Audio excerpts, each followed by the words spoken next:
நாட்டில் நிலவிய அசாதாரண சூழ்நிலை முடிவுக்கு கொண்டுவரப்பட்ட பின்னர் பல வழிகளிலும் அபிவிருத்தி நடவடிக்கைகள் முன்னெடுக்கப்பட்டு வருகின்றன. ஆனாலும் நாட்டின் பொருளாதாரத்தின் முதுகெலும்பான பெருந்தோட்ட தொழிலாளர்கள் இன்று வரை பல்வேறு பிரச்சினைகளை எதிர்நோக்கி வருகின்றனர். நூற்றாண்டு காலமாக தொடரும் அவர்களின் பிரச்சினைகளை தீர்ப்பதற்கு தலைமைத்துவங்கள் முன்வராமல் இருப்பது கசப்பான உண்மையாக இருக்கின்றது.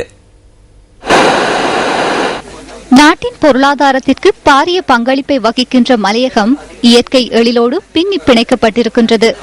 பார்ப்பதற்கு கண்களுக்கு குளிர்ச்சியாக இருந்தாலும் அங்குள்ள மக்களின் கண்ணீரை துடைப்பதற்கு இன்று வரை யாருக்கும் முடியவில்லை. உள்நாட்டில் மட்டுமல்லாது வெளிநாட்டிலிருந்து உல்லாச பயணிகள் விரும்பி வருகின்ற இந்த பகுதிகளில் உள்ள இயற்கையை மெருகூட்டி கொடுப்பது இந்த மக்கள் என்பதை தலைமைத்துவங்கள் மறந்திருக்கின்றனர்.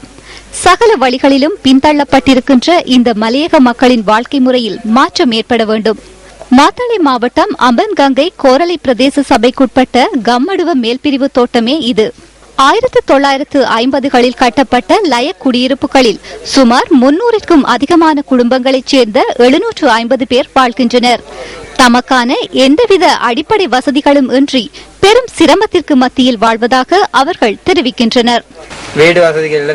வீட்டு லயத்தில் இருப்போம். லயத்தை உடைஞ்சி மரங்களையும் கற்களாலையும் வச்சு கூரையை கட்டி வச்சு கொண்டு இருக்கிறோம். நைட்டில் பாடசாலை போகிற சிறு பிள்ளைகளுக்கு படிக்க வசதி இல்லை. வீட்டுக்குள்ளால் இருந்து படிக்கிறது பயம், குடியிருப்பது பயம். தோட்டத்தில் வேலை செய்கிறவங்க தோட்டத்துக்கு வேலைக்கு போனதுக்கு பிற்பாடு வேலை செய்கிறது கூட பயமாக இருக்கும். சின்ன பிள்ளைகளை வீட்டில் விட்டுட்டு வந்திருக்கோம். எந்த நேரம் உடைஞ்சிக்கிட்டு விழுகும்னு சொல்ல இயலாது. வேலை விட்டு வந்தால் வீட்டுக்கு இருக்க இயலாது, ஒழுகுது. ஆக்கி சாப்பிட்ற சாப்பாடை தான் பானை சட்டிகளை நாங்கள் வச்சுக்கிட்டு வாழ்கிறோம். இந்த பகுதிக்கு வருகை தருகின்ற அதிகாரிகள் மற்றும் அரசியல்வாதிகள் வாக்குறுதிகளுடன் மாத்திரம் மட்டுப்பட்டிருப்பதாக அந்த மக்கள் குற்றம் சுமத்துகின்றனர். உள்ளுக்கு ரப்பர் சீட்டு கட்டியிருக்கேன். அந்த ரப்பர் சீட்டால தண்ணி வீட்டுக்குள்ள வந்து ஊற்றுது. பின்னுக்கு தகரமெல்லாம் கரண்டு போய் கிடக்கு. அதுகளை கொஞ்சம் சரி பண்ணணும். மற்றது இந்த கண்டுகளை தூக்கி வச்சு தான் நாங்கள் குடியிருந்துக்கிட்டு இருக்கிறோம். இந்த நேரத்தில் வந்து மேலே